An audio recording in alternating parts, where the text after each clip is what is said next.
বলছে তো ভূত কিনবে, মানে বলছে এখানে বিক্রি হয় কত করে, বলছে 5 লাখ টাকা। ধরো 5 লাখ টাকা দিলাম, বিশ্বাস কি করে করবো ওটা ভূত? প্রথমে মেয়েটা আমাকে ফেসবুকে মেসেজ করে, দাদা আমি একটা প্রবলেমে আছি, তুমি আমাকে বাঁচাও। আমার মধ্যে 5 জন আছে, একজন মাঝির মেয়ে, মানে নৌকা যে চালায় মাঝির মেয়ে। আচ্ছা, ঘরের মধ্যে হাত পা বেঁধে রেখে দেয়, মানে গামছা দিয়ে। ও রাত হলেই ওর তাণ্ডব শুরু হয়ে যায়। হ্যাঁ, তুই খুব ভুল কাজ করছিস, তুই কিন্তু পারবি না, তুই আমার কাছে হাত দিয়ে দেখ, তুই কিন্তু খুব ভুল কাজ, তোর বংশ আমি নির্বংশ করে দেবো, আয় আমার বাড়িতে, তারপর দেখি কার দম, তোর দম বেশি না আমার দম বেশি। এই যে সময়টা চলছে, এই সময় মানুষকে তুমি কি সাজেস্ট করবে, কি প্রেডিকশন দেবে? এখন দেখো অনেক পুজো বেড়ে গেছে, ঘন ঘন পুজো বেড়ে গেছে। আমাদের 90 সালে কিন্তু অত কিছু আমরা দেখিনি। প্রচুর বেশি পুজো বেড়ে যাওয়া কি কুসংস্কারের প্রমাণ? যে মানুষ এখন ঈশ্বর ছাড়া কিছু আর বুঝতে পারছে না, এখন তো মরার সময় হয়ে গেছে। 10 জনকে মিলে সমাজটা চলবে। আমি বিশ্বাস করি, আমার বিশ্বাস আমার কাছে, তুমি করো না, তোমার বিশ্বাস তোমার কাছে।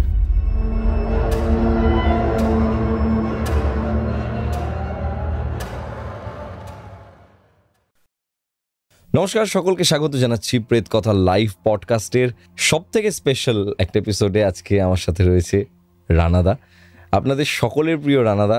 এবং বহুদিন ধরে বহু মানুষ কমেন্ট করছে যে আবার কবে আমাদের পডকাস্ট আসবে, এবং অনেক দিন অপেক্ষার পর আজকে পডকাস্ট। ফার্স্ট অফ অল, কেমন আছো? আছি, চলছে এখন, মানে শরীরটা খুব একটা ভালো না, কারণ ওই নার্সিংহোমের পর থেকে এখনো শরীরটা এখনো পুরোপুরি ফিট হয়নি। এখন এই ঘটনাটা শুনবো, অবশ্যই বলবো। সবথেকে বড় কথা, আমি আর রানাদা যখন পডকাস্ট করি তখন একটা খুব পজিটিভ ফিলিং হয় এবং পডকাস্ট করতেও মন চায়। আমাদের 2023 সালে প্রথম করা পডকাস্ট, এবং 2025 শেষের দিকে এবার আস্তে আস্তে আমরা চলে আসছি। একদম, যা প্রথম তো শুরু করেছিলাম আমরাই। হ্যাঁ, এবং এই যে কটা বছরে যে তুমি এতগুলো প্রেডিকশন দিলে, সেই প্রেডিকশনগুলো মিলে গেল। সোশ্যাল মিডিয়াতে, ফেসবুকে তুমি একটার পর একটা প্রেডিক্ট করতেই থাকো। সোশ্যাল মিডিয়াতে তুমি ওয়েল কানেক্টেড সব মানুষজনদের সঙ্গে, এবং এই প্রেডিকশনগুলো যখন মিলে যাচ্ছে তখন মানুষজন কি বলছে? দেখো, আমি তো আমার মতো করে লিখি, ঠিক আছে। প্রথমে তো সবাই গালমন্দ করে যে আমি কেন লিখছি এসব, একটা ভালো কিছু লিখতে পারে না, উল্টো পাল্টা লিখতে থাকে। এবার যখনই মিলে যাচ্ছে তখন আর মানুষ কিছু বলছে না। যারা কমেন্ট করছে তারা কিছু বলছেন, আবার যারা তখন চুপ করে থাকে তারা কমেন্ট করছে। মানে আমি খালি ভাবি যে মানুষ না 2 রকমের হয়, জানো তো? হ্যাঁ, একদম ঠিক, মানুষ 2 রকমের হয়, যে কখন বোঝা খুব মুশকিল হয়ে যায়। সোশ্যাল মিডিয়াকে বোঝা আরও কঠিন। এবং আজকে আমরা চলো প্রথমেই তোমার কাছ থেকে বেশ কিছু ঘটনা শুনি। রানাদার সাথে এই কিছু মাসে, যে কটা মাস আমাদের দেখা সাক্ষাৎ তো প্রচুর হয়েছে, আমরা ঘুরতেও গেছি, কিন্তু পডকাস্ট করিনি তখন আমরা। এবং সেই সময় প্রচুর এমন ঘটনা ঘটেছে যে ঘটনাগুলো বলার মতন। তো চলো একটার পর একটা ঘটনা শুনি। ফার্স্ট অফ অল, তোমার হসপিটালে ভর্তি হওয়ার ঘটনাটা শুনি, যেটা তোমার শরীরের ওপর, স্বাস্থ্যের উপর অনেকটা প্রভাব ফেলেছে। দেখো গৌরব, ব্যাপারটা আমি নিজেও ভাবতে পারিনি যে আমার সঙ্গে এই ঘটনাগুলো ঘটবে আর কি। কারণ আমি একটার পর একটা পুরো প্রেতের কাজ করেই যাচ্ছিলাম, ছাড়াচ্ছিলাম। আমি ফেসবুকও ছেড়েছিলাম, সোশ্যাল মিডিয়াতে প্রচুর ভাইরালও হয়েছে আমার ঘটনাগুলো। যেটা হচ্ছে, আমার কাছে একটা ছেলে এসেছিল 2019 সালে। তো তখন আমি যে দীক্ষা দেওয়ার যে পারমিশন, সেটা আমি পাইনি। আমার গুরুদেব তখন আমাকে আদেশ দেয়নি, মানে আদেশ না দিলে না দীক্ষা দেওয়া যায় না। আর এখনকার তো কি বলবো, টাকা পয়সা দিয়ে সব গুরু হয়ে যাচ্ছে, সব টাকা পয়সা দিয়ে ব্যবসা চলছে, ধর্মের নামে ব্যবসা চলছে। তো যাই হোক, এগুলো আমি বলতে চাইও না, কারণ অনেকে নিজস্ব পার্সোনাল ব্যাপার আছে, বেকার গালমন্দ খাবো, কি দরকার, থাক, ওইটা নাইবা বললাম। ব্যাপার হচ্ছে, যাই হোক, ছেলেটা আমার কাছে এসেছিলো। তো আমাকে বলে, দাদা আমি তোমার কাছে তন্ত্র শিখবো। তো আমি বললাম, দেখ, তন্ত্র শিখতে গেলে তো তোকে দীক্ষা নিতে হবে, আর তার জন্য তো আমি তোর জন্য তো সেই যোগ্যতা নই আমি। তো তখন আমি বললাম যে তুই আর কাজ কর, আমি যার কাছে দীক্ষা নিয়েছি তার কাছে দীক্ষা নে। তো ওর উদ্দেশ্যটা ছিলই খারাপ। ও দীক্ষাটা নিয়ে এসে এবার গুরুদেব যখন ওকে বুঝেছে, গুরুদেব ওকে আর কিছু শেখায়নি। আচ্ছা। আর গুরুদেব আমাকে কিছু বলেনি যে কি বিষয় বৃত্তান্ত। তো যাই হোক, তারপর তোমার এখানে যখন আমি প্রেত কথা প্রথম আসি, যখন 2023 সালে যখন আসি, তখন ও দেখছে পরপর যখন প্রেত কথা যখন আমার সব কটা এপিসোড হিট হয়ে যাচ্ছে, তখন ও দেখে বললো যে না, এবার আনাদার কাছে আমি একবার যাই, মানে সুযোগে সদ্ব্যবহারটা করে আসি। যাই হোক, ও ও চুপচাপ থাকতো। ওকে আমার সঙ্গে রাখলাম, গুরুদেবকে বললো, আমি গুরুদেবকে বললাম যে গুরুদেব তুমি ওকে আবার পাঠিয়েছো, সেটা তো ঠিক লাগছে না আমার।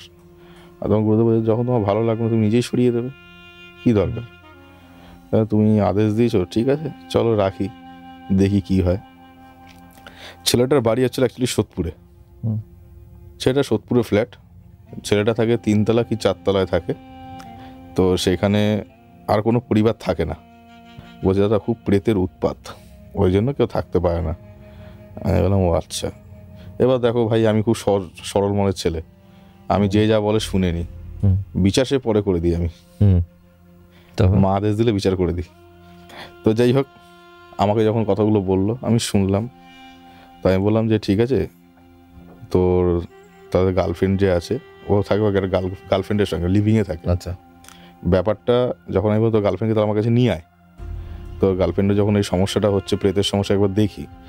বলছে না দাদা ও আসতে চাইছে না, তো আমি তোমার কাছে শিখবো, শিখে যদি ওকে কিছু ভালো করতে পারি তাহলে করব। তো আমার তখন একটা মনের মধ্যে কোনো খটকা লাগলো যে কেসটা কি। তখন বলছে যে লিভিংয়ে আছি, এদিকে এই কেস। তো গেল কয়েকটা দিন গেল, ঠিক 1 মাসের মধ্যে আমি একটা প্রেত নিয়ে তারাপীঠে একটা ছেলেকে এরকম ভৌতিক পজেস হয়েছিল, ওটাও বলবো ঘটনাটা। তখন আমার সঙ্গে তারাপীঠে গেল, ও বলছিল যখন ছেলেটা যখন জয় চণ্ডাল করে চিল্লাচ্ছিল, তার আগে ছেলেটা বলছিল যে ওই দেখ মায়ের দিকে তাকিয়ে বল জয় মাতারা। এটা কি তারাপীঠের ঘটনাটা? হ্যাঁ তারাপীঠে ছেলেটার আমার সঙ্গে গেছিল। আসছে ওই ঘটনাটাই আসছে, আমি একবার হচ্ছে এই ঘটনাটা শুনি। হ্যাঁ কি হলো? তো তখন ওই ছেলেটা ওইখানেও ছিল আমার সঙ্গে। তো আমি ছেলেটাকে আমি না কিরকম একটা, তখন থেকে আমাকে একটা সন্দেহ লাগতে শুরু করলো। হোমে বসে না ও বিড় করে মন্ত্র করে যাচ্ছে, আর আমার হোমের আগুনটা জ্বলছে না। হোমে যে আগুনটা দিয়েছি আগুনটা জ্বলছে না, প্রায় 1 কেজি ঘি ঢেলে দিয়েছি, কিন্তু আগুন আর কিছুতেই উঠছে না। এটা কোন কেসটা? এই ওর গার্লফ্রেন্ডেরই কেসটাতে? না, ওই ছেলেটা যে আমার সঙ্গে ইনভলভ হয়ে আমার সঙ্গে যে রয়েছে।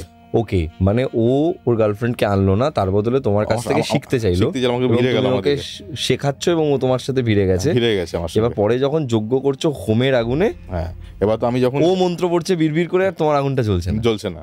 মানে আমি যে যখন যাবি তো নিয়ে যাই সাথে করে, তারাপীঠে গেছে ওকে নিয়ে গেছে, চল আমার সঙ্গে, ঠিক আছে।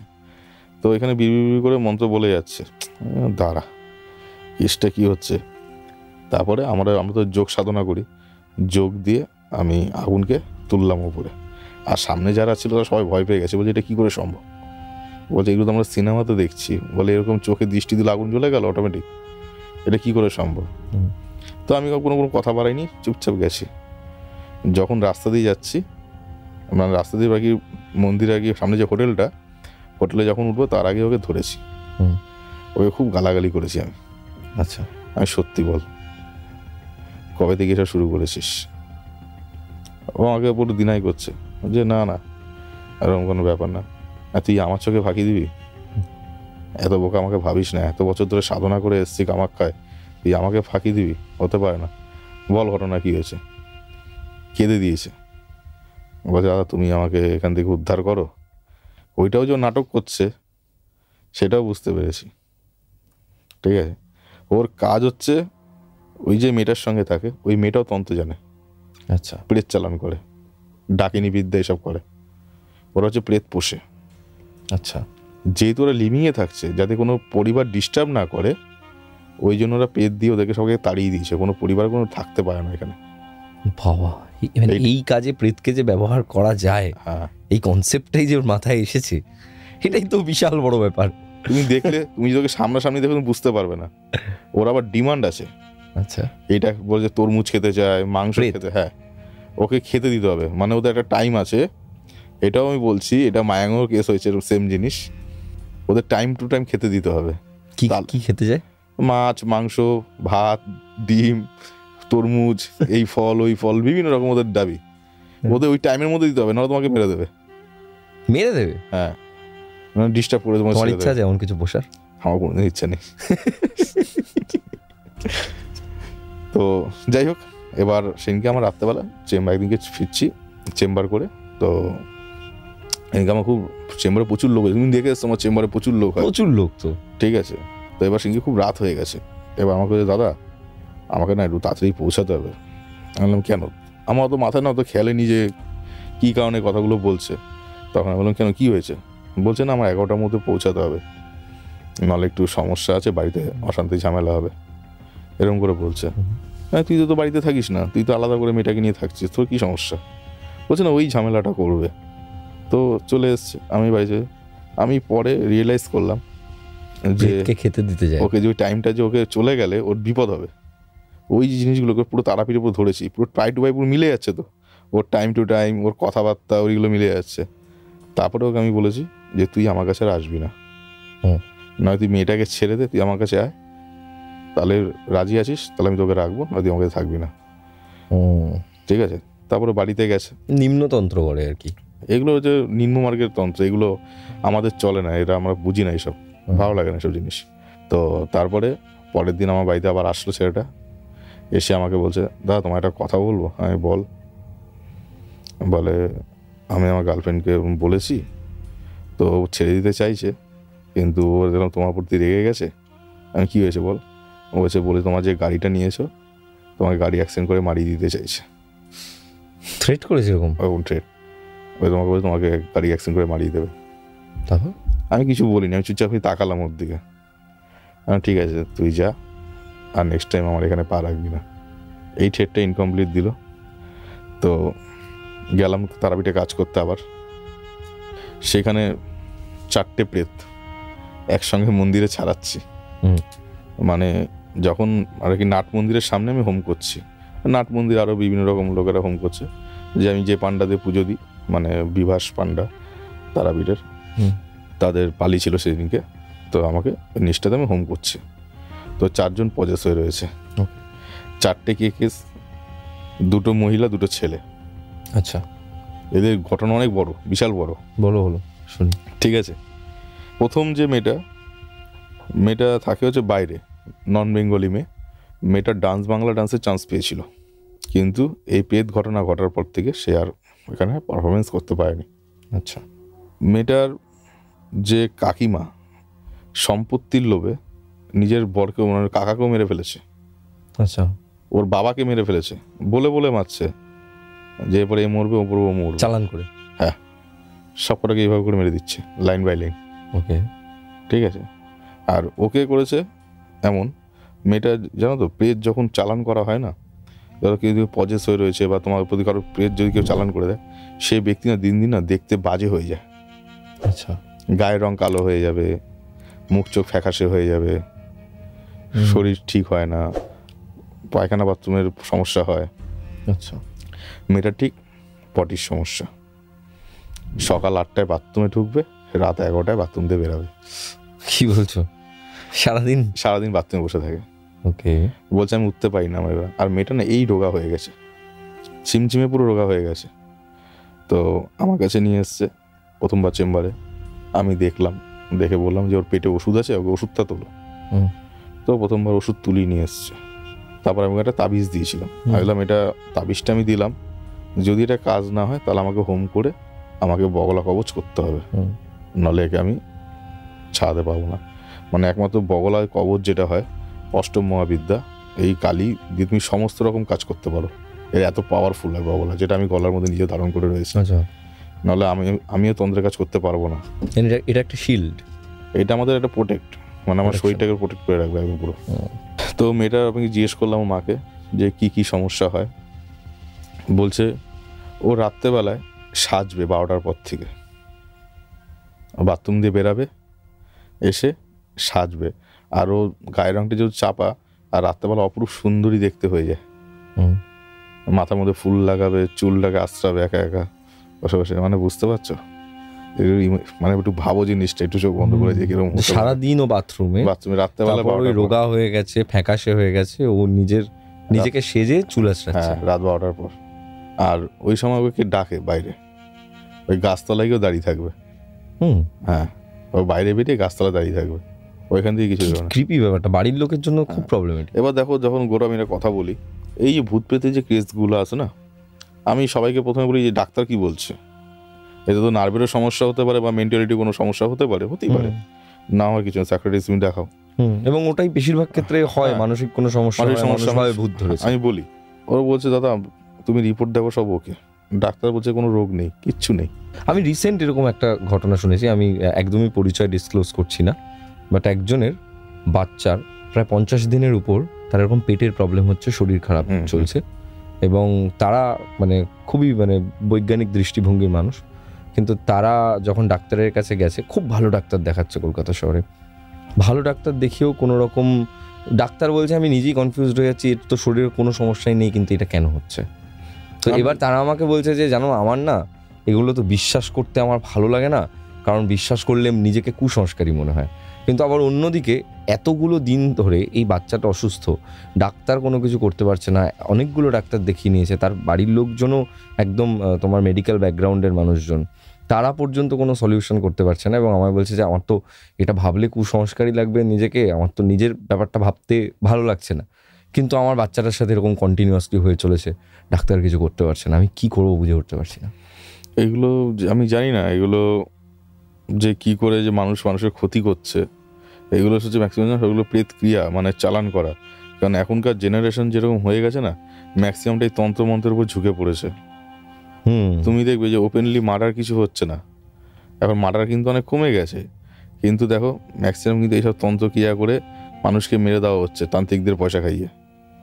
এটা কিন্তু একদম বাস্তব কথা আমি কিন্তু বললাম, তুমি মিলিয়ে নেবে যে ম্যাক্সিমাম যে প্রত্যেক জায়গায় এখন মানে 2 দিন অন্তর সব তন্ত্র শিখছে, সব নিম্নমার্গে। গুরু কোথায় পাবে? অরিজিনাল গুরু তো এখন পাচ্ছে না, যেটুখানি পাচ্ছে সব পয়সা দিয়ে সব শিখছে, শিখে এরকম মানুষের ক্ষতি করার চেষ্টা করছে। কিন্তু এই নিম্নমার্গের তন্ত্র যারা করছে, এই নিম্নমার্গের তন্ত্র যেহেতু তারা ভালো গুরুর কাছেও শিখছে না, কোথাও না কোথাও থেকে শিখছে, বিভিন্ন জনের কাছ থেকে শিখছে, কোনোদিনও তো এই তন্ত্রটাই তাদের এগেনস্টে কাজ করতে পারে না করার কি আছে, যে উল্টে ঘুরে নিজের কাছেই। তুমি লোকের জন্য গর্ত করবে আর সেই গর্ত তোমাকে পড়তে হবে না, তার কি মানে আছে? ছোটবেলায় যেমন প্রচুর গল্প আমি শুনেছি যে আগেকার দিনে লোকেরা নাকি জিন পুষতো, হ্যাঁ বা এরকম তোমার পিশাচ পুষতো, কিন্তু সে কোনোদিনও পুকুরের নিচে ডুব দিতে পারে না, কারণ জানে পুকুরের নিচে ডুব দিলে ওকে মেরে দেবে, সবসময় ভয়টা নিয়ে চলতে। ঠিক আছে, তো আমি বললাম যে ডাক্তার দেখানোর কথাবার্তা, তো ডাক্তার দেখিয়েছে, ও বলছে হ্যাঁ দেখি যা, দেখুন আমার পেপার দেখুন সব ওকে আছে। এই যে বললাম ঠিক আছে। আর আমার চেম্বারের মধ্যে না যেই কজনই আসেক না কেন, আমাদের সিসি ক্যামেরা লাগানো আছে, প্রত্যেকটাই ধরা পড়ে যে কি হচ্ছে না হচ্ছে সব ভিডিওগুলো। আর আমি কয়েকটা ভিডিও তোমাকে আমি দেবো, তোমাকে পাঠিয়েছি অনেকগুলো ভিডিও, তুমি দেখেছো। আমার সঙ্গে প্রথমেই যখন কেউ চোখাচোখি পড়ে, আমার দিকে কেউ তাকিয়ে থাকতে পারে না, মানে যদি এরকম প্রেতাত্মা চালানো হয়ে থাকে, হ্যাঁ কোনো নেগেটিভ জিনিস আমার দিকে তাকিয়ে থাকতে পারবে না, ক্ষমতাই নেই আমার। কি করে তখন ওরা? হিংস্র মতো করতে থাকে, দাঁত খিচায়, পাগলের মতো করে, বড় বড় নিঃশ্বাস ফেলে। তোমার তো চেম্বারে প্রচুর ভিড় হয়, মানে প্রচুর। আমি আগের দিন গেছিলাম, হঠাৎ করে গিয়ে দেখছি কত লোক বসে আছে। আমি বলছি তোমার শেষ হবে কখন? বলছে ও অনেক রাত হয়ে যাবে শেষ হতে হতে।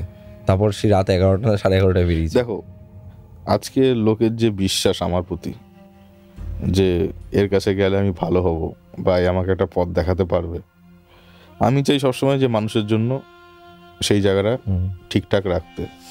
আমি কাউকে কখনো ঠকিয়ে কিছু করতে চাই না, কারণ উপরওয়ালা আছে, সে বিচার ঠিক করে দেবে। আমি একদিন মানুষকে ঠকাবো, 2 দিন ঠকাবো, তারপরে যখন আমার একটা বাজে চলে আসবে, তখন আমি কোথায় যাব? না 100%। আমি যেটা পারবো না সেটা না করে দিই, যেটা আমি পারবো না এটা আমার দ্বারা হবে না, তখন আমি ছেড়ে দিই। হ্যাঁ, মানে এখানে কোনো ইগোর কিছু নেই। এখানে কি আছে? আমি পারতে না পারি, আমিও তো মানুষ ভাই, আমি তো ভগবান নই, আমিও মানুষ। আমার দ্বারা হচ্ছে না, তুমি অন্য কারোর কাছে যাও, সে তোমাকে দেখুক। যে আমাকে পারতে হবে তার তো কোনো মানে নেই। ঠিক কথা, ঠিক না? তো সে ডাক্তারের তখন কোনো কেস বেরোলো না, এটা ওই মেয়েটারই ঘটনা। তো যাই হলাম, ঠিক আছে তুমি তাহলে এবার করো। সে আবার সেই রাত্রেবেলা ধুম ধুম ধুম ধুম করে চালের ওপর আওয়াজ করছে, দরজা ধমধম করে মারছে, এগোচ্ছে। আর মেয়েটা না কিছু খাবে না, ও খাওয়ার প্রতি পুরো ন্যাক চলে গেছে, মানে ও খেলেই বাথরুমে চলে যাবে, ও খেতে পারবে না কিছু, খেলেই অবস্থা খারাপ। তো আমি বললাম ঠিক আছে চলো এবার কাজ করি, চলো এবার তাহলে তারাপীঠে ওর কাজ করতে হবে।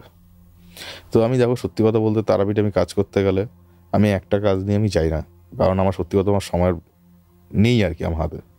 যে এত মানুষ, এত কেস আসছে, এত পজেস কেস আসছে, বিশেষ করে তোমার এই প্রেত কথা দেখার পথে বেশি আসছে আমার কাছে, এত পজেস কেস, খালি ভূত খালি ঢুকেই যাচ্ছে সঙ্গে। আমাকে রানাদা খালি বলে আরে তুমি আসো দেখো এরকম কেস হচ্ছে, এই যে আরে আমি যাবো যাবো যাবো, আর আমার যাওয়া হচ্ছে না। আমার বউ খালি চিল্লে যায়, হ্যাঁ তুমি খালি ভূতই ছাড়াও, সারাক্ষণ ভূত ভূত করতে করতে আমার বাড়িতে আমি থাকতে পারবো না। বৌদির সাথে ঝামেলা নাকি? এই নিয়ে ঝামেলা, বলে বাড়িতে থাকতে পারবো না তোমার ভূতের জ্বালায়। তারাপীঠে গেছি, আরও 3 জন ছিল, আরেকজন ছেলেটা বড়নগরের ছেলে, ও ঠিক দুপুরবেলা হলে ও বেরিয়ে পুকুর পাড়ে গিয়ে দাঁড়িয়ে থাকবে, কাজ বাজছে, একটা চাকরি করতো, চাকরিটা ছেড়ে দিল, আচ্ছা এই করতে করতে দুপুরবেলা হলো এখানে গিয়ে দাঁড়িয়ে থাকবে ওই পুকুর পাড়ে দিকে।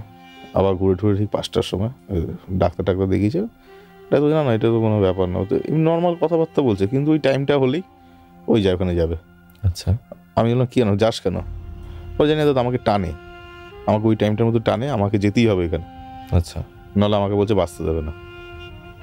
তারপর এরকম কেস। আমি বললাম ঠিক আছে। তারপর ওকে আমি চেম্বারের মধ্যে ওকে দশমহাবিদ্যার জলটা ওকে দিয়েছিলাম। খাওয়ার পর তো কত হিচকি তুললো, গলা বলা চিপে ধরলো, চিল্লাচ্ছে যে পাচ্ছি না, আমার কষ্ট হচ্ছে, এই করছে। তারপর আমি তখন ডিটেক্টেড যে ভিতরে আছে। দেখো গৌরব, তোমাকে একটা কথা বলি, তুমি একটা যদি তোমার সামনে কেউ কোনো পজেস হয়ে যায়, ঠিক আছে, তুমি এই বুড়ো আঙুলটা নিয়ে না, এই যে আমাদের কপালে যে মাঝখানে যে 3 অয়নের জায়গাটা আছে, এখানে চেপে ধরবে। আচ্ছা জোরে চেপে ধরবে, দেখবে সে যদি পজেস হয়ে থাকে না, সঙ্গে সঙ্গে তো ছেড়ে দেবে। হ্যাঁ হ্যাঁ। কেন? এই আমাদের এই জায়গাগুলো তখন ব্রেনটা তখন আর কাজ করে না, যখন জোরে চেপে ধরবে, ঠিক আছে, তখন ও এমনি শরীর ছেড়ে দেবে। শরীর ছেড়ে দেবে, ও কিছুক্ষণের জন্য তো ছেড়ে দেবে। বুঝতে পেরেছি। কারণ ওটা তো পুরো ব্রেনটাকে খেয়ে নেয় না, তখন হ্যাঁ ভূত তো অ্যাকচুয়ালি মাথার ভিতর থাকে, মাথা ঠিক আছে, ও তো পুরো কি করে না, পুরো শেষ করে দেয় জায়গাটা। তখন তো কি ফ্রাস্ট্রেটিং ভূত ধরা ব্যাপারটা, যে মাথার মধ্যে আমি যেটা ভাবি আমি আর সেটা ভাবছি না, এবার আমি সব অন্যরকম জিনিসপত্র ভাবছি। দেখো এবার অনেকে আমি দেখছি, এই আজকাল ইউটিউবে অনেক কিছু দেখছি, এ বলছে আমি ভূতকে মানছি না, কেউ ক্যামেরা নিয়ে ছুটছে ভূত ধরতে, ঠিক আছে, কভার করতে যাচ্ছে, এখানে ভূত নেই, হ্যান নেই, ত্যান নেই। মানে আমি ভাই আমার একটাই প্রশ্ন, তুমি 10-12টা লোক নিয়ে যাবে, ক্যামেরা নিয়ে যাবে, ভূত তোমার সামনে এসে ঘোরাঘুরি করবে, আর তুমি ভূত দেখাবে মানুষকে, হয় কোনোদিনও? হয় না। আরে ভাই তার মতো থাকতে দে না ভাই, সে তো তোকে খোঁজাচ্ছে না, তুই কেন তোর দৌড়াচ্ছিস? আর তুই বিশ্বাস করতে নাই পারিস, সে পার্সোনাল ম্যাটার। তারপর 10 জন লোকে তুই ওখানে আর কি বলবো, যে তুই তাদেরকে বলতে পারিস না যে এখানে এই নেই ওই নেই। মানুষ, তোমার একটা কথা, পৃথিবী চলবে না ভাই, 10 জনকে মিলে সমাজটা চলবে। আমি বিশ্বাস করি, আমার বিশ্বাস আমার কাছে, তুমি করো না, তোমার বিশ্বাস তোমার কাছে। এক্স্যাক্টলি, আমি ওটাই বিলিভ। তুমি সমাজের মধ্যে তুমি কখনো খারাপ জিনিসটা তুমি বলতে পারো না। এখন মানুষের ব্যাপারটা না বিশ্বাস অবিশ্বাসের ক্ষেত্র আর নেই, এখন জায়গাটা খুব ব্যক্তিগত, যে আমি যদি তোমার নামে কুৎসা রটিয়ে যদি নিজে একটু 10 জনের সামনে বড় হতে পারি, তাহলে আমার বেশ ভালোই লাগে। কারণ আমার রানাদাকে গালাগাল করতে তো কোনো যায় আসছে না, কারণ রানাদা উল্টে তো আমাকে গালাগাল করছে না। কিন্তু আমি রানাদাকে 100টা গালাগাল করতেই পারি, কারণ জানি রানাদা আমাকে গালাগালের জবাব দিচ্ছে না, এবং করে আমি 10টা লোকের কাছে একটু বাহবা দেয়, কেমন গালাগালিটা দিলাম বল, কেমন দিলাম বল। এই কেমন দিলাম, এই যে দাদাগিরিটা মানুষের, এই কেমন দিলামের পেছনে যে ইগো স্যাটিসফ্যাকশনটা মানুষের লুকিয়ে থাকে, একদিন বোঝে না এটা ইগো স্যাটিসফ্যাকশনটা একদিন পোকা ধরে যায়। এরা কোনদিন কভার করতে দিয়ে কোনদিন কভার ফটো হয়ে যাবে না দেয়ালে, এরা নিজেরাও যায় না যে কি ভুল করছে। ভূত প্রেত নিয়ে আমার যেটা মনে হয়, যে তুমি যেটা বললে যে বিশ্বাস অবিশ্বাস প্রত্যেকটা মানুষের নিজস্ব, প্রত্যেকটা মানুষের একদমই তাই। এক্ষেত্রে মানুষের কোনো রকম অনুভূতিকে প্রমাণ করার কিছু নেই, কারণ আমার যে রাগ হয় এটা আমার প্রমাণ করার কি আছে? রাগের ঘটনা ঘটলে রাগ হবে, যদি আনন্দের ঘটনা ঘটে আনন্দ হবে, যদি সত্যি আমার কোনো একটা জায়গা অলৌকিক মনে হয়, গায়ের লোম দাঁড়িয়ে যায়, তার মানে আমি ভয় পেয়েছি। এত যে মানুষ আসছে, এত যে মানুষের কেসগুলো লড়ছে, তাহলে তারা সবাই ভুল। এক্স্যাক্টলি, তাদের সমস্যা হচ্ছে বলে তো আসছে, তারা জিনিসগুলো যেগুলো পাচ্ছে, আওয়াজ পাচ্ছে, বা তাদের সঙ্গে যে ঘটনাগুলো দীর্ঘদিন ধরে ঘটে যাচ্ছে, একটা সেদিনকে তুমি একটা কেস পাঠালে, সেই কেসটা আমি করলাম, তাহলে এরকম জিনিস যেগুলো ঘটে যাচ্ছে, একটা ভালো ছেলে 2 দিন পরে সে একটা অ্যাবনর্মাল বিহেভিয়ার করছে, এটা তো ঠিক নয়। এক্স্যাক্টলি, আমার ওটাই মনে হয়। ঠিক আছে, ওই ছেলেটাকে কি করলেও মানে তারপর কি তুমি যোগ্য করালে? তারপরে সব কটা তারাপীঠে রেখেছি, আরও 2 জন ছিল।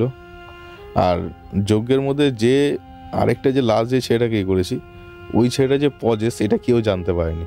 মানে সবাই তো দেখছে পজেস, মানে ওরা যেরকম পাগলের মতো করছে, মানে মন্দিরে ভিড় হয়ে গেছে, তারাপীঠে লোক লাইন দিয়ে কেউ পুজো দিতে যাচ্ছে না, ভূত চালানো দেখবে, বলছে কি আমি ভূত চালানো দেখবো, পুজো দেবো না। আর পান্ডার আসো মন্দিরে আসো, ফাঁকা হয়ে গেছে, আসো বলছে পরে আগে ভূত চালানো দেখবো, রানাদা ভূত চালাচ্ছে, ভূত চালানো দেখবো। এখন যাবো না এখান থেকে, পুজো দেবো না, এখন পরে পুজো দেবো। একবার যাবো আমি তোমার সাথে, হ্যাঁ যাবে, দেখতে যাবে সব দেখে মজা লাগে বেশ। আমরা সোশ্যাল মিডিয়ায় জানিয়ে দেবো যেবার যাবো আমরা একসাথে। তো তারপরে একটা একটা করে ধরছে, আর সামনে যারা যোগ্য করছে ওরাও না খুব ভয় পাচ্ছে, এই রানা তো এখানে ভূত চালাচ্ছে, গায়ে ফায়ে ছেড়ে ফেলে দেবে কিনা, ওরা তাড়াতাড়ি করে যোগ্য টোগো করছে যতটাই শেষ করা যায়। ওরাও তো ভয় পাচ্ছে, পিছনে সব বসে আছে, ওরা নাট মন্দিরের উপরে করছে, আমি নিচে করছি, আর ওরা বসে রয়েছে লাইন বাই লাইন একটা করে, যে ওদের ওখানে যদি ঢুকে যায়। তো তারপরে যে লাস্টে যে ছেলেটা, যে সেটাকে যখন আর কি ও চুপচাপ বসে রয়েছে, এবার ও খালি আমাকে আসতো, সেটা এরকম নর্মালভাবে কথা বলতো, মানে ওকে বুঝতে দিত না, বুঝতে না দাদা আমার না বাড়ি থেকে এরকম আওয়াজ হয়, এই হয়, আমি একটু ভয় টয় পাই। আমি ঠিক আছে তাহলে তোকে আমি একটা জ্বালানোর জিনিস দিই, জ্বালা, কোনো যত খারাপ জিনিস নেগেটিভ থাকবে বেরিয়ে চলে যাবে বাড়ি থেকে। এটা আমি অনেক কী দিয়েছি, অনেকে উপকারও পেয়েছে। দেখলাম এবার তারাপীঠে গেছেন, তারাপীঠায় তারপরে আমি দেখছি ওই যে ছেলেটাকে আর কি ছাড়ালাম, যে সেটা আর কি দাঁড়িয়ে থাকে, ওরই বন্ধু হয়। আচ্ছা, ও ওকে নিয়ে এসছে ভালো করার জন্য, কিন্তু ও নিজে যে পজেস কেউ যায় না। কত হট করে না আমার সামনে খালি নিঃশ্বাসের আওয়াজ আসছে, এটা আমার আসে। যদি কখনো খারাপ ব্যক্তি যদি আমার পাশে আসে, মানে কোনো যে খারাপ আসে, ওর নিঃশ্বাস আমার কানে আসে, আমি ঠিক পেয়ে যাই। এটা আমি বলে বোঝাতে পারবো না, এটা তো আমার সাধনার ফল। আমি ওকে ধরলাম, এদিকে হয়তো বস পাশে, ও আগুনের সামনে কিছুতেই যাবে না, আর চিল্লাচ্ছে, এমন চিল্লাচ্ছে পুরো লোক পুরো জড়ো করে দিয়েছে পুরো মন্দিরে, আর সব ভিডিও করছে, লাইন দিয়ে সব ভিডিও করছে, সব ভিডিও করছে এখানে দাঁড়িয়ে, কেউ বাদ দেয়নি যে এমন একটা লোক যে ভিডিও করেনি, সবাই ভিডিও করছে লাইন দিয়ে। ও এমন চিল্লাচ্ছে, ও কিছুতেই আগুনে হাত দেবে না, আর জয় মাতারা কিছুতেই বলবে না, মানে 4-5 জন মিলে ওকে টেনে ধরে রেখেছে, এত শক্তি। যদি আত্মা যদি না ধরে এত শক্তি পাবে কোথা থেকে? 4-5 জন মিলে যে ওকে ধরে রেখেছে, কোনো সাধারণ হঠাৎ করে, হ্যাঁ হঠাৎই। তারপরে চিল্লাতে তারপরে জয় মাতারা লাস্ট ওকে বলিয়ে ছাড়লাম, তা ছেড়ে গেছে, অজ্ঞান হয়ে গেছে। তারপরে আমি যে এই যে পেটের যে গন্ডগোলটা হলো, দেখো তোমার নিজের যেটা, হ্যাঁ এবার দেখো ওইখানে যে মেয়েটা ছিল, ওই মেয়েটার যে পেটের সমস্যা নিয়ে যেহেতু আমার কাছে এসেছিল, ওই বাথরুমে গিয়ে বসে থাকতো, দিনের বেলা গেলে রাত্রেবেলা বেরোতো, ওর পুরোটাই আমি টেনেছিলাম, ওর যে খারাপ সিচুয়েশনটা আমি টেনেছিলাম। তারপরে আমি তারাপীঠ থেকে ওদের কাজ করে তারাপীঠ দিয়ে ফিরলাম, একদিন পরেই আমার শুরু হয়ে গেল পটি, মানে একদিনে 50 বারের উপরে গেছি, আমার কিছুতেই আর হচ্ছে না, মানে পাচ্ছি না, আমি নিজেই চলে গেছি ভোরবেলায়, আমি জানি আমি যদি নাচতেও না যাই আমি বাঁচবো না, মরে যাবো। চোখ মুখ পুরো বসে গেছিল। তারপর থেকে এখনো পর্যন্ত আমার পেটের গন্ডগোল কিন্তু যায়নি, এখনো রেস্টটা রয়েছে, কারণ ওকে যেসব ক্রিয়াগুলো করা হয়েছে, একটা দুটো তো ক্রিয়া করে না এরা যে করেছে, যে ওর কাকিমা যেটা করেছে। তো তুমি ওটা নিলে কেন? ওটা তো তুমি ছেড়েও দিতে পারতে। দেখো আমি না নিলে ওকে বাঁচাতে পারতাম না, আমাদের জীবনে এসে মানুষের জন্য স্যাক্রিফাইস করে, আমি সারা জীবন তো মানুষের ভালো করেই এসছি, কিন্তু এবার কামাখ্যায় কিছু প্রতিশোধ আমি কিন্তু নিয়েছি, রিভেঞ্জ নিয়েছি খারাপ লোকদের প্রতি। কিরকম ঘটনা শুনি? যজ্ঞের মধ্যেই রিভেঞ্জ নিয়েছি, যারা এইসব কাজগুলো করছে, খারাপ তান্ত্রিক যারা আছে, তাদের প্রতি আমি রিভেঞ্জ নিয়েছি। তুমি মানুষের কষ্ট দিচ্ছ, তোমাকে আমি ছেড়ে দেবো? তুমি বুঝবে কি করে যে কার কাছে এটা যাচ্ছে? এই জন্য তো সাধনা করার যোগে বুঝে নেবো। আচ্ছা, মায়াঙের কেস আরও বড় কেস। মায়াং হচ্ছে 3খানা মায়াং, একটা হচ্ছে বুড়ি মায়াং, একটা পশ্চিম মায়াং, আর একটা শুধু মায়াং। মায়াঙের প্রথম যেটা আমরা যেতে গিয়ে একটা গণেশ মন্দির পড়ে, ওইখানে টোটাল 16খানা গণেশ মন্দির। আচ্ছা, মায়াঙে যে মায়াঙে এখান থেকে আমরা যেখান থেকে আর কি বডিগার্ড ভাড়া করেছিলাম, তুমি মায়াঙে একা যেতে পারবে না। আচ্ছা, গভীর যেটা গুপ্ত মায়াং যেখানে আছে, যেখানে ব্ল্যাক ম্যাজিক যেগুলো চলছে, সেখানে তুমি একা যেতে পারবে না, তোমাকে মেরে ফেলবে, বা তোমাকে কেটে কুটে তোমার মাথা দিয়ে তন্ত্র সাধনা হচ্ছে। এগুলো হয়? হ্যাঁ এগুলো হয়। তো প্রথম আমি যেই ড্রাইভারটাকে নিয়েছি, ও এখানকারই। বৌদিও গেছিল এটা তোমার সাথে? হ্যাঁ, ও ছিল আলাদা গাড়িতে, আমি ছিলাম আমার গাড়িতে, ঠিক আছে। আমরা দুজন দুটো গাড়িতে ছিলাম, মেয়েদেরকে এক গাড়িতে গেছি, ছেলের এক গাড়িতে গেছি, যেহেতু আমরা একটু স্মোক টোক করি, তো ওদের সামনে তো করা যাবে না, ওই জন্য। তো আমাদের সঙ্গে যে ছেলে ছিল, ও হচ্ছে এখানকারই ছিল, মায়াঙই থাকেও। আচ্ছা, তো আমাকে বলছে, দাদা এই গণেশ মন্দিরের হিস্ট্রি জানো? কি হিস্ট্রি এখানে? বলছে এখানে না আমরা কেউ আগে বেরাতে পারতাম না ভয়ে, বলছে প্রচুর ভূতের উৎপাত, বলে এখানে একটা গলা কাটা লাশ খালি ঘোরাঘোরা করে, খালি মুন্ডুটা উড়ে রাস্তা দিয়ে, আর সব পরে টেনে গাছের গোড়ায় নিয়ে চলে যায় জঙ্গলের মধ্যে, বলছে। হ্যাঁ, ওই তারপর থেকে যখন এই গণেশ মন্দিরটা করা হলো, মানে হলো, তারপর থেকে ওইসব আর এখন হয় না। বলে আদেশ দিল স্বপ্নে, এখানে পড়লো মন্দির। এবার এখানে কিছু শিব মন্দির রয়েছে, এখানে গেলাম, ওইখান থেকে লোকদের সঙ্গে কথাবার্তা বললাম, তখন ওরা 2জন লোক নিলাম, ভাড়া করলাম, কত নিল? 300-600 টাকা মতো নিল। ওইখানে একটা মহামায়া মন্দির আছে পাহাড়ের ওপরে। মহামায়া মন্দিরটা আমরা উঠতে পারিনি, কেন? সময় হয়ে ওঠেনি, নামতে পারবো না। প্রচুর হিংস্র জন্তু আছে, গন্ডার আছে, বাঘ আছে, ভাল্লুক আছে, অনেক কিছু ব্যাপার আছে। ঠিক আছে, ওই সন্ধ্যায় এবার যেটা যাবো শীতকালে, তখন উঠবো আমি। আচ্ছা, হ্যাঁ, যদি পারো তো চলো মহামায়া মন্দির। আর প্রচুর অজগর সাপ দেখতে পারবে। হ্যাঁ হ্যাঁ, বড় বড় ময়াল সাপ, পুরো গাছ পেঁচিয়ে 10-12টা একসঙ্গে বসে রয়েছে, এরকম দেখতে পারবে। যেটা সিনেমাতে যেরকম দেখায় ওরকম। কি বলছো? তো পুরো রূপকথার মতো মনে হয়। হ্যাঁ, ওই জায়গাটাই ওরকম। প্রথমে মহামায়ার মন্দিরের আমি হিস্ট্রিটা ওখানকার লোকেদের শুনলাম। আমি, তুমি কামাখ্যা কতবার দর্শন করেছো, মানে পুজো কতবার দিয়েছো? বহু বছর ধরে পুজো করছি কামাখ্যায়। আর কামাখ্যার জনি দর্শন অনেকবার হয়েছে, মায়ের দর্শন অনেকবার হয়েছে। 10 বার যদি হয়ে যায়, তুমি যদি মহামায়া মন্দিরে, তুমি যদি এখানে এসে পুজো দিতে পারো, মাকে যদি দর্শন করতে পারো, তুমি যা বলবে তোমাকে তাই হবে। কামাখ্যা মায়ের 10 বার দর্শনের পর মহামায়ার দর্শন, মহামায়া মায়ের ওইটা হচ্ছে মায়াংগ্রামে। কামাখ্যা থেকে সাধুরা থেকেও এখানে আবার চলে যায় মায়াংগ্রামে মহামায়াদের সাধনা করতে। আচ্ছা, মানে তুমি যে একটা কথা বলছো বা একটা মন্ত্র চ্যান্টিং করছো, এটা ওই মন্ত্রটা 15 মিনিটের মধ্যে সিদ্ধ হয়ে যাবে, এত পাওয়ার। ওইখানে ঘটোৎকচ এখানে সাধনা করেছিল ওকে, মহামায়া মন্দিরে। ঠিক আছে, তোমাকে হেঁটে উঠতে মিনিমাম 45 মিনিট লাগবে পাহাড়টায় উঠে। দারুণ ইনফরমেশন দিলে এটা। হ্যাঁ, ঠিক আছে, ওই জায়গাটা এত সুন্দর জায়গা, না গেলে তোমাকে আমি এখানে বলে তো বোঝাতে পারবো না। যাবো আমরা তো গেলে এখানে যখন তুমি এখানে বসে একটা পডকাস্টও করো না, অসাধারণ জায়গা, অসাধারণ, মানে দেখার মতো, মানে ফিরে আসতে ইচ্ছা করবে না এরকম জায়গা। তারপরে চলে গেলাম হচ্ছে তোমার হচ্ছে ওই তারা বাবার এখানে গিয়ে গেলাম, রাস্তাটা পুরো গেলাম, পাশে হচ্ছে নদী, ব্রহ্মপুত্র নদ, ওর পাশের রাস্তাটা, এখান থেকে দেয়ালে গিয়ে ধাক্কা গেছি। যাবো কোথা দিয়ে এখান দিয়ে, রাস্তা আটকানো। ওই পাহাড়ের রাস্তাটা যেটা আছে, ওইখান দিকে একটা ছোট্ট সরু গলি, গাছপালা দিকে ওরা কাটলো এরকম করে, কেটে ওইখান দিকে হেঁটে হেঁটে ঢুকছি। ঢুকে পাহাড়টা আর একটু টপকে টপকে সাইড দিয়ে উঠলাম। মানে খুব ভয় লাগছে, পড়লেই একদম পুরো নদীতে, স্লিপ খেলি পুরো নদীতে, এরকম কঠিন জায়গা। ঠিক আছে, এবার গিয়ে দেখলাম উনি একটা বাঘের ছাল পরা আর একটা কাঠের মতো করা আর 5খানা কুকুর এরকম ঘিরে বসে রয়েছে ওনাকে ধরে, আর উনি মাঝখানে এরকম বসে রয়েছে, একটা কাঠের নিয়ে বসে আছে। এবার তো আমি এখানে ভিডিও করতে করতে করতে করতে উঠছি, ভালো লেগেছে, এমন সুন্দর জায়গা, এত সুন্দর, অসাধারণ, মানে চোখ ফেরাতে পারছি না এরকম জায়গা। বুঝতে পারছি। আর এদিকে হোম হয়ে যাচ্ছে, উনি এখানে বসে প্রায় 100 মিটার দূরে এখানে বসে পুজো করছে, মানে এখানে বসে উনি পুজো হচ্ছে, এখানে ওখানে বসে একা এখানে বসে মন্ত্র করে যাচ্ছে, পুজো হচ্ছে এখানে। ওইখানে উনি করেছে কি, একটা পরিবারকে বশীকরণ করে রেখেছে, একটা বিহারি পরিবারকে, ওদেরকে দিয়ে খাটায়, ও সমস্ত কাজকর্ম করায়। মানে ও জল খাবে, কেউ আসবে, লোক আসবে, অতিথি আপ্যায়ন করানো সব ও করায়। মানে ওই পরিবারটা কোথা থেকে ধরে নিয়েছে, নিয়ে এখানে এভাবে আটকে রেখেছে।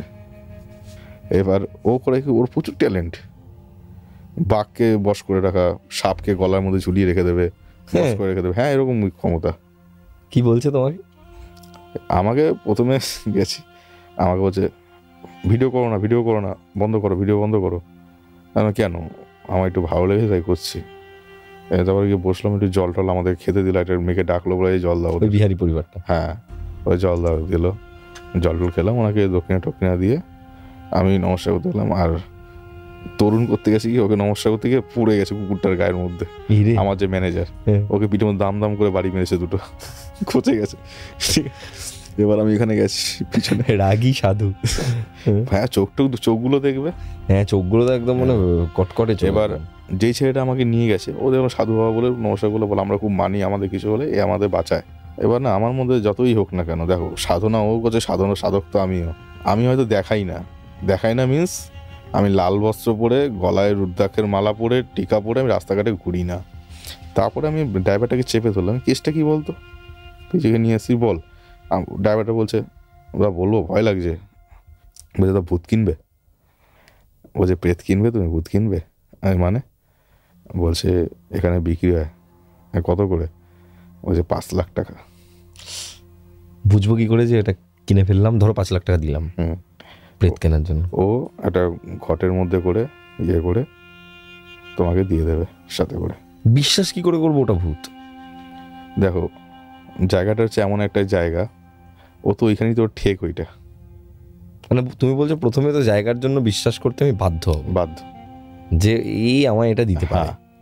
কি করবে সে প্রেতটা?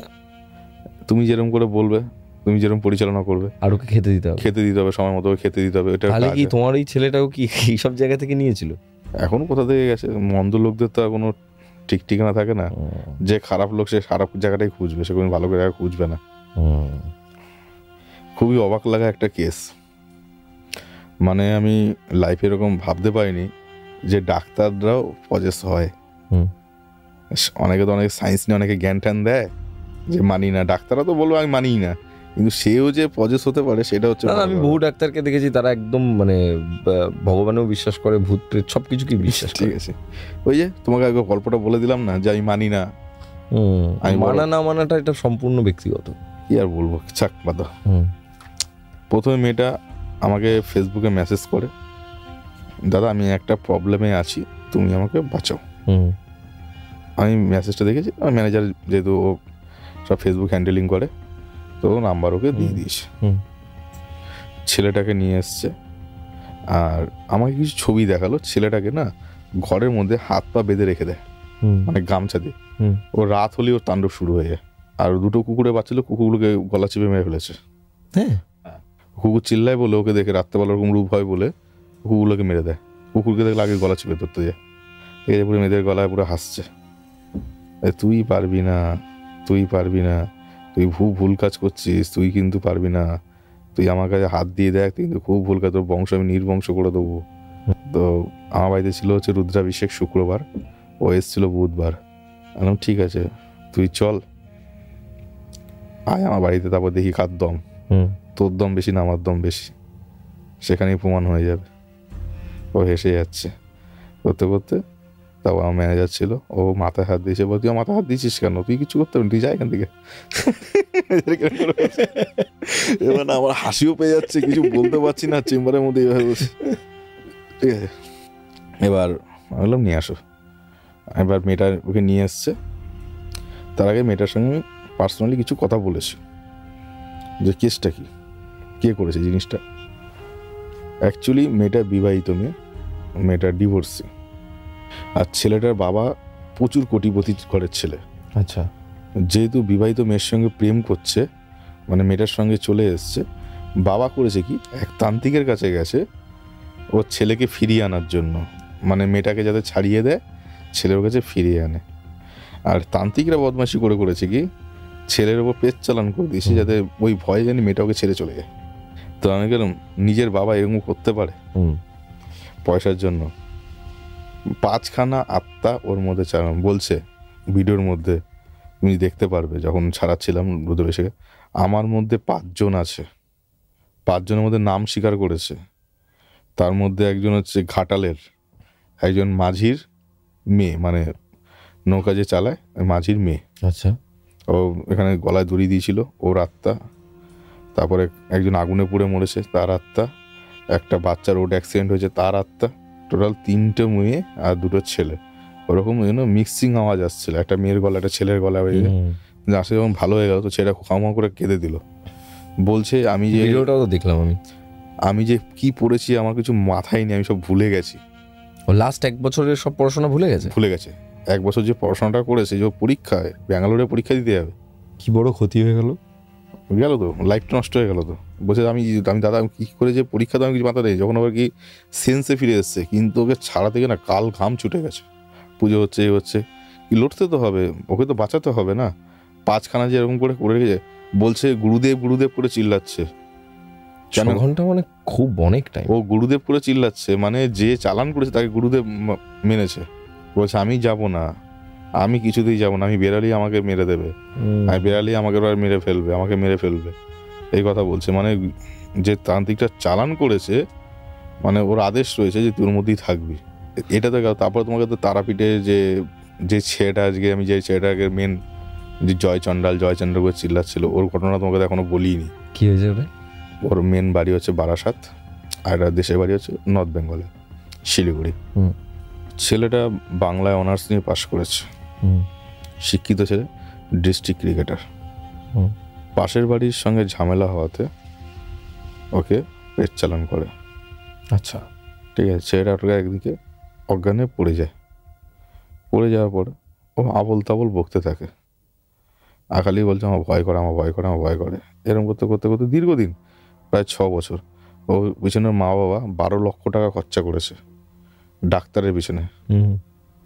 ব্যাঙ্গালোর থেকে শুরু করে সমস্ত জায়গা ওকে নিয়ে যাওয়া হয়েছে, কোনো জায়গায় বাদ রাখেনি। সেই মা বাবা এখন জমি বাড়ি বেচতে বাধ্য হয়েছে, এত ডাক্তার দেখিয়েছে। ডাক্তার বলছে মেন্টালি সমস্যাই হয়েছে। লাস্টে সব পরীক্ষা করছে যে কিছুই নেই, সব ঠিক আছে। তারপরে ওকে আমার চেম্বারে নিয়ে আসলো তেঘড়িয়াতে। তো আমি উঠে আমি চেম্বারে একটু বাথরুমে যাবো, দেখি ওর মাথা নিচু করে আমার শুয়ে রয়েছে। আমাদের টেবিলটা যে সামনে যে চেম্বারের টেবিলটা আসে, যে ম্যানেজার যেখানে বসে, টেবিলটা আমাদের মাথা নিচু করে শুয়ে রয়েছে। আমি কী হয়েছে রে তোর? আমার দিকে তাকালো, যাও যাও এরকম কথা আছে না, আমি চলে যাবো এরকম পাগলের মতো করছে। আমি চলে যাবো, এখানে থাকবো না, চলে যাবো। ভিডিওগুলো আমার কাছে রয়েছে, তোমার কাছে পাঠানো আছে সম্ভবত, তুমি চাইলেও একটু দেখাতেও পারো। তারপরে আমি মাকে জিজ্ঞেস করলাম কী হয় বলুন তো। বলে এই সন্ধ্যা হলেই ও আবল তাবল বকা শুরু করে, আর সারা বাড়ি চিল্লাবে একা একা, খাবে না দাবে না, এই করবে না, কিচ্ছু খাবে না। আর ওরা ব্রাহ্মণ পরিবারের, সবসময় নিরামিষই খায়, ওই আমিষ জাতীয় কিছু খায় না। তো আমি বললাম যে এই অবস্থা, ঠিক আছে চলো তারাপীঠ নিয়ে চলো, দেখা যাক। তোকে মুন্ডমানিতলায় নিয়ে গেলাম। ওইখানে শ্মশানকালী যে মন্দিরটা আছে, শ্মশানকালীর সামনে ও দাঁড়িয়ে রয়েছে। বললাম আইদিকায়, মাকে নমস্কার কর। না, মাকে নমস্কার করবো না, মায়ের দিকে তাকাতে পারছি না, ঠাকুরের দিকে তাকাতে পারছি না, আমি নমস্কার করবো না। কেন করবি না কেন? বলছে না আমি করবো না। বলতো আমার গলা চিপে ধরলো। তোমার? হ্যাঁ, বলতে ফাট করে গলা চিপে ধরলো। আমি তো হাতটাকে ধরে নামিয়ে মাথাটাকে নিচু করিয়ে দিলাম। তখন ওই মুখের ভয়েস, মানে ভেতর দিয়ে আওয়াজটা ডুয়েল ভয়েস আসছে, হা করছে আমার সঙ্গে। কি বলছো? তোমাকে দেখে ফাইটটাই ঠিক থাকে মনে হচ্ছে, ঠিক আছে? ভূত প্রেতের সাথে মারপিট হয়ে যাচ্ছে মাঝে মাঝে, এরকম হচ্ছে। কোন কথা বলছে, বলছে পারবি না, আমি অমর হয়ে থাকবো। আচ্ছা, আমি কে করেছে বল, নাম বল। তারপর ওকে ঝাঁটা দিয়ে পিটিয়েছি, সেই ভিডিও আছে, ঝাঁটা দিয়ে ওকে পিটিয়েছি। আর নাম বল, কি নামটা বললো মাথার এর মধ্যে ঢুকছে না, যেহেতু বহুদিন আগে কেস। তো তোমাকে সব ঘটনাগুলো যখন বলি, নামটা আমার মনে পড়ছে না। অনিমেষ নাকি একটা নাম বলছিল, যে ও আমাকে করেছে। যে কোথা দিয়ে ধরেছে, কে করেছে বল, বলছে তান্ত্রিকের নাম বলবো না। আচ্ছা, এটা সব করে কিন্তু নাম বলতে চায় না, তান্ত্রিকের নাম বলতে চায় না, তখন ক্রিয়া হয়ে যায় যদি উল্টো পাল্টা। ওরা বলতে চায় না, নাম বলতে চায় না। যেহেতু যে আত্মা দিয়ে খাটাচ্ছে তাদের তো শাস্তি দেবে, তা এই আত্মাদের পোষার নিয়মকে আমি বলে দিচ্ছি তোমাকে একটু পরে। তখন ও বলছে যে নাম বলবো না। আমি কোথা দিয়ে ঘুরেছে বল, বলছে বামদেব বাড়ির সামনে দিকে, বামদেব বাবা বাড়ির সামনে দিকে। তুই যাবি না? আমি বলছি তুই যাবি না? বলছে না আমি যাবো না, আমি থাকবো, আমি যাবো না, আমি ওর মধ্যে অমর হয়ে থাকবো। আচ্ছা, আমি দাঁড়াতেও থাকাচ্ছি আমি বলে ওকে মন্ত্র করে এরকম চেয়েছি, এই যে বল জয় মাতারা। বলছে না বলবো না বলতে বলতে জয় চণ্ডাল করে চিল্লাচ্ছে। আচ্ছা, মানে এই চণ্ডাল দিয়ে কাজ করে, এই চণ্ডাল তো এইসবই কাজ করে, ভূত প্রেতের কাজ। ওই জয় চণ্ডাল চিল্লাচ্ছে। তোমার বউ মানে প্রিয়াঙ্কা দেখে খুব ভয় পেয়ে গেছিল এই ভিডিওটা দেখে। আমাকে রাধা তুমি কি ভিডিও পাঠিয়েছি, আমি যে জমের ভয় পেয়েছি।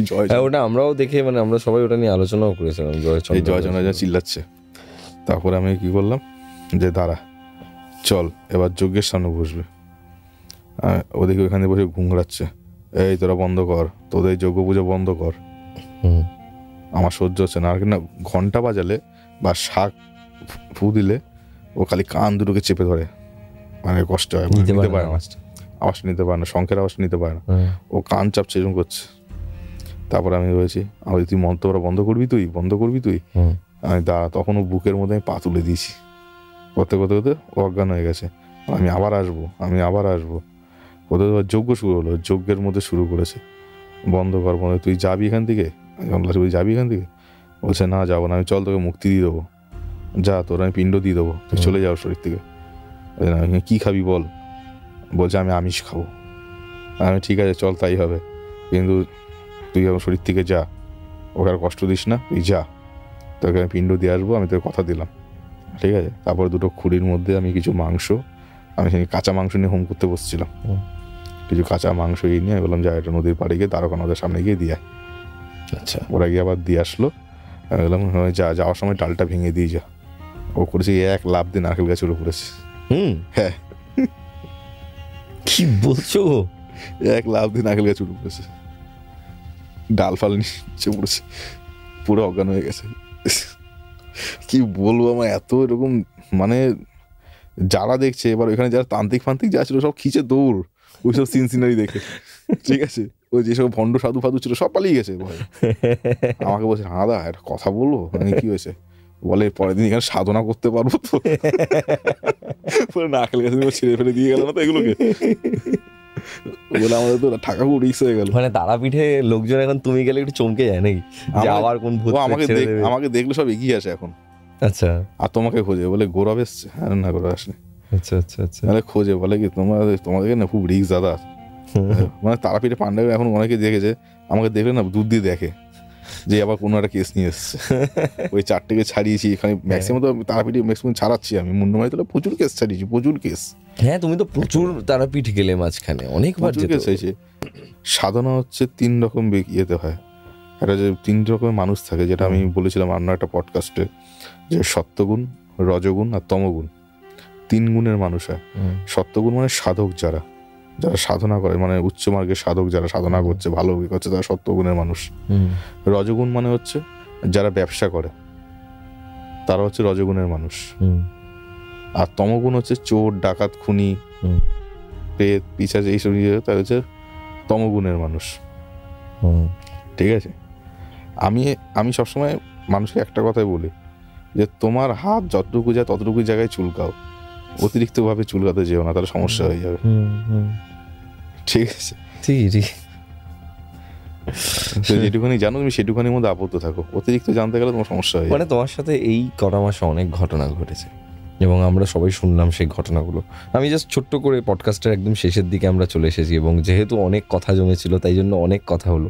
আপনারাও প্রচুর কমেন্ট করছিলেন, রানাদাকে চাই, রানাদাকে চাই, রানাদাকে চাই, এবং আমরাও মাঝখানে ঘোরাফেরা বেশি করে ফেলেছি। প্রচুর ঘুরে যাই, আবার ঘুরতে যাবো, আবার ঘুরতে যাবো। অনেকদিন ধরে ঘুরতে যাচ্ছিও না, মনটা কেমন হাঁসফাঁস করছে। এই চলো ঘুরে আসি, একটা কোথাও একটা ঘুরে আসতে হবে। কিন্তু তার আগে একটুখানি আমি জেনে নিতে চাই, এই যে সময়টা এখন চলছে, আমরা যখন পডকাস্ট করছি, একদম এটা হচ্ছে 13ই অগস্ট। আমরা মোটামুটি এটা হয়তো সেপ্টেম্বর মাসে ছাড়ছি, পডকাস্টটা হয়তো সেপ্টেম্বর মাসে এসেছে, বা অগস্টের শেষের দিকে এসেছে, বা সেপ্টেম্বরের শুরু মধ্যিখানের দিকে এসেছে। এই যে সময়টা চলছে, এই সময় মানুষকে তুমি কি সাজেস্ট করবে, কি প্রেডিকশন দেবে? প্রথমে তো বলবো, এখন যে সময়টা চলছে, এখন শনি মঙ্গলের খেলা চলছে, এখন দিকে দিকে অ্যাক্সিডেন্টের সংখ্যা বেড়ে যাবে। বিশেষ করে বাচ্চাদের প্রচণ্ডভাবে অ্যাক্সিডেন্ট হবে। আচ্ছা, মানে বাচ্চারা অকাল মৃত্যু, যেটাকে বলে অকাল মৃত্যুটা প্রচণ্ড বাড়বে। অল্প বয়সে হার্ট অ্যাটাক হওয়া থেকে শুরু করে এটা বেড়ে যাবে।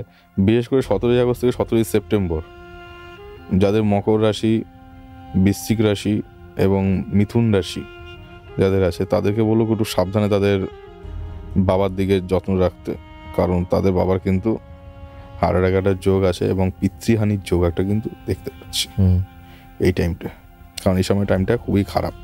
আচ্ছা, ঠিক আছে? 27শে নভেম্বরের আগে অবধি ভালো কিছু হবে না। এখন এরকমই চলবে। এখন দেখো, পরিষ্কার কথা বলতে পাপ বেড়ে গেছে। গ্রহচক্র আমি পরে আসছি। প্রথমত পাপ বেড়ে গেছে, হ্যাঁ সে তো দেখতেই পাচ্ছি। তুমি একটা জিনিস ফলো করেছো, এই যে প্রকৃতি আজকে কি করছে, বন্যা হচ্ছে, সুনামি হচ্ছে, নানান জায়গায় ভেসে যাচ্ছে, ডুবে যাচ্ছে, এ করছে, গালাগালি কারা খাচ্ছে? প্রশাসন। একদিন এই প্রশাসনে কিন্তু গাছপালা কেটেছিল, আজকে প্রকৃতি তার খেলা দেখাচ্ছে, প্রশাসন গালাগালি খাচ্ছে। প্রকৃতি কিভাবে রিভেঞ্জটা নিচ্ছে দেখো। ঠিকই, তুমি খোঁচা মেরেছো, তার ফল তো তোমাকে খেতে হবে।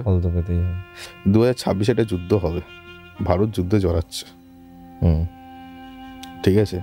আর ইন্ডিয়া, এটা আমি গর্ব করে বলছি, ইন্ডিয়া আমাদের ওয়ার্ল্ডের মধ্যে শ্রেষ্ঠ দেশ হবে একদম। ইকোনমি দিক থেকে এখন 3 নম্বরে এসছে, আরও এগোবে। কারণ ইন্ডিয়ার এখন যেই সব জায়গাগুলো তৈরি করে ফেলেছে আমাদের সব দিক দিয়ে, আর মানুষ আধ্যাত্মিক দিকে বেশি ঢুকে যাচ্ছে। এখন দেখো অনেক পুজো বেড়ে গেছে, ঘন পুজো বেড়ে গেছে। আমাদের 90 সালে কিন্তু অত কিছু আমরা দেখিনি। প্রচুর বেশি পুজো বেড়ে যাওয়া কি কুসংস্কারের প্রমাণ? না, প্রচুর বেশি কুসংস্কার না, যে মানুষ এখন ঈশ্বর ছাড়া কিছু আর বুঝতে পারছে না। এখন তো মরার সময় হয়ে গেছে, যে ভুল করেছি, এই যে গাছপালা কেটেছি, এত ঝড় বৃষ্টি হচ্ছে, ভেসে যাচ্ছে, ভূমিকম্প হচ্ছে, বাঁচতে তো আমাকে হবে। আজকে যখন আমি কথা প্রেডিকশনটা করেছিলাম যে সুনামি হবে, অনেকে বলছে দাদা কই রেটে তো হচ্ছে না। আমি তো মনে হয় যে হলে কি খুব ভালো হতো। সেটাই, মানে মানুষ বললে কি তুমি খুব খুশি হতে? এই ধরনের প্রেডিকশন তো না মিললেই বেশি খুশি হব। এটাই তো খুশি হওয়ার দিন যে প্রেডিকশন আমার মেলেনি, ঠিক আছে চলো মানুষ বেঁচে গেছে। কিন্তু মানুষকে আমি যতটা পাচ্ছি, মানুষকে আমি আগে থেকে বলে দিচ্ছি যে তোমার এই ঘটনাগুলো ঘটবে তোমার জীবনে। তুমি তো তোমার ফেসবুকে লিখেছি যেরকম অভয়ের যে কাণ্ডটা আমি বলেছিলাম যে একটা সরগোল তৈরি হবে, দেখো সরগোল তৈরি হয়েছে বর্তমানে। 9 আগস্ট একটা বড় মিছিল, তারপর দিয়ে টুকটাক এখন চলছে, আওয়াজ উঠেছে আবার। তুমি এটা বলেছিলে? আমি বলেছিলাম এটা। ঠিক আছে, তাহলে এবার তুমি বেরিয়ে একটুখানি আমার প্রেডিকশনটা করে দাও এই স্টুডিও থেকে বেরিয়ে। আর আজকের মতো এপিসোড এখানে শেষ করছি। রানাদা, ওয়ান্স এগেন আমাদের পডকাস্ট সবসময় খুব ভালো হয়, সবসময় একটা উৎফুল্লতা থাকে মনের মধ্যে। এবং আজকে বাকি দিনটা তো এখন আমি রানাদা আমরা আড্ডা মেরেই কাটাবো, কারণ রানাদা আছে আমাদের সাথে। আজকে আর অন্য কোনো কাজে আমরা আর ব্যস্ত নই, আজকে আমরা একটু ফাঁকাই রেখেছি নিজেদের জন্য। ততক্ষণ পর্যন্ত আপনারা আমাদের পডকাস্টের সাথে থাকুন। রানাদার নাম্বার বারবার প্রত্যেক দিন প্রচুর কল আসে, রানাদার নাম্বার দিন, রানাদার নাম্বার দিন, রানাদার নাম্বার দিন। আবারও বলছি, রানাদার নাম্বারটা ডিসক্রিপশান সেকশানে দেওয়া রয়েছে, সেখানে কল করবেন। এবং আমাদেরও একটা নাম্বার দেওয়া রয়েছে, আমাদের নাম্বারটায় কল করবেন না, আমাদের নাম্বারটায় ঘটনা পাঠাবেন। আমাদের নাম্বার হলো 9875476704। এই নাম্বারে আপনি ঘটনা পাঠান। আপনার ঘটনা পছন্দ হলে আমরা আপনাকে ডেকে নেব আমাদের স্টুডিওতে, এবং আপনি এসে সমগ্র পৃথিবীর বুকে থাকা সকল বাঙালিকে আপনার ঘটনা শোনাবেন। এবং রানাদার সঙ্গে যোগাযোগ করতে হলে ডেসক্রিপশন বক্সে এবং কমেন্ট সেকশনে আমি যে নাম্বারটা দিয়ে দিচ্ছি, সেখান থেকে রানাদার সঙ্গে যোগাযোগ করবেন। এবং রানাদা সবার সঙ্গেই খুব সুন্দর করে সময় দিয়ে কথা বলে। আজকের মতো এপিসোডটা এখানে শেষ করছি। আশা করছি আপনারা স্যাটিসফাইড হয়েছেন রানাদার সঙ্গে আমার এই পডকাস্ট দেখে। এবং যারা রানাদাকে প্রথমবার দেখছেন এবং যারা চান রানাদাকে আরও দেখতে, তারা কিন্তু আমাদের পুরনো একটা রানাদার প্লেলিস্ট আমি বানিয়ে দিয়েছি, যেখানে রানাদার অনেকগুলো পরপর প্রথম দিন থেকে এখনও পর্যন্ত যতগুলো পডকাস্ট আছে, সেই সমস্ত পডকাস্ট ওই প্লেলিস্টের মধ্যে আপনারা পেয়ে যাবেন। গিয়ে আমাদের চ্যানেলে প্লেলিস্ট সেকশানে গিয়ে রানাদার স্পেশাল প্লেলিস্ট আপনারা কিন্তু দেখতে পারেন। আজকের মতো এপিসোড এখানে শেষ করছি। আমি গৌরব ছিলাম আপনাদের সঙ্গে, আমার সঙ্গে ছিল রানাদা এবং ক্যামেরার উল্টো দিকে কৌশিক। এখানে গল্প নয়, ঘটনা শোনানো হয়।